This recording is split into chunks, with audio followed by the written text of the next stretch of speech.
Today it's going to be basics on Photoshop.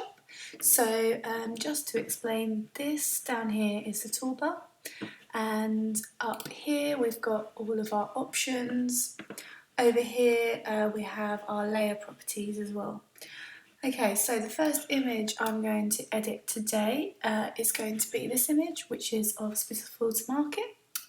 I'm going to try and change some of the tonal value in the image. So if I press Command and M or Control and M on a PC, it will bring up the curves, which is here.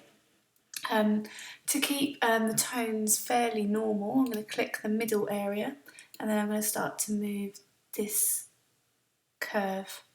And then what will happen is the tonal value will start to become a lot stronger. If I look at it before, it was like that, and now it's like that. It really does depend on how you like it. If I go the other way, I start to remove some of the tones on there. Okay, if you want to be a little bit more precise, you can obviously change some of these down here too. If I do another image, so I'm going to go for this one now, drag that down to Photoshop. Same applies, Control and M or Command and M. If I just pull it up this way, then I'm going to make it brighter. If I pull it down this way, then I'm going to make it darker. So if you leave it on that central point, it will provide you with more tones. You can be quite dramatic with it. Obviously not to the point that it goes too dramatic, but you can be fairly dramatic with it. And then press OK once you're happy with the changes. Okay, in my next tutorial I'm going to look at the HDR tool. This is the image from Brick Lane that I am going to edit. If you go to Image, followed by Adjustments, and then HDR Toning, it will bring up this slider menu. You can increase the detail, which will clearly increase the detail in your image.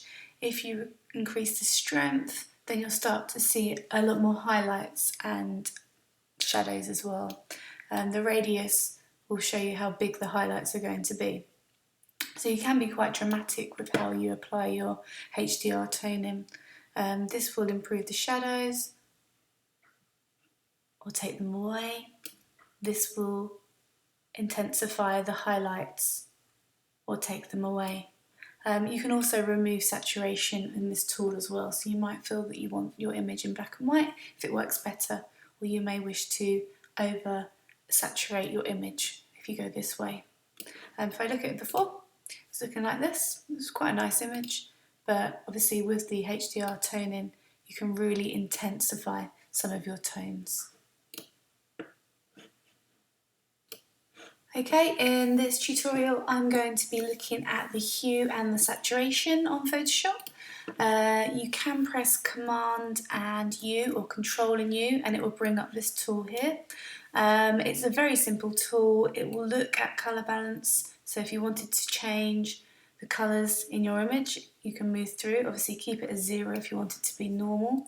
You can also saturate your image further or desaturate here as well to make it black and white. At the same time changing the lightness and the darkness. Keeping it at 0 will keep it the same. Okay, for my last tutorial in the toning YouTube video I am going to be looking at how to turn an image black and white. So the easiest way to do it with a lot more control is to go to Image, Adjustments and then black and white. With this it will give you a range of sliders, and you can consider how you can change the reds in your image, the yellows in your image. So if you wanted to intensify those images you can.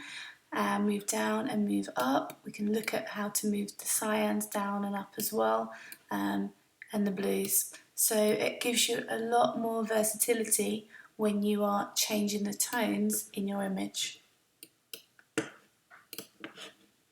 Thank you for listening.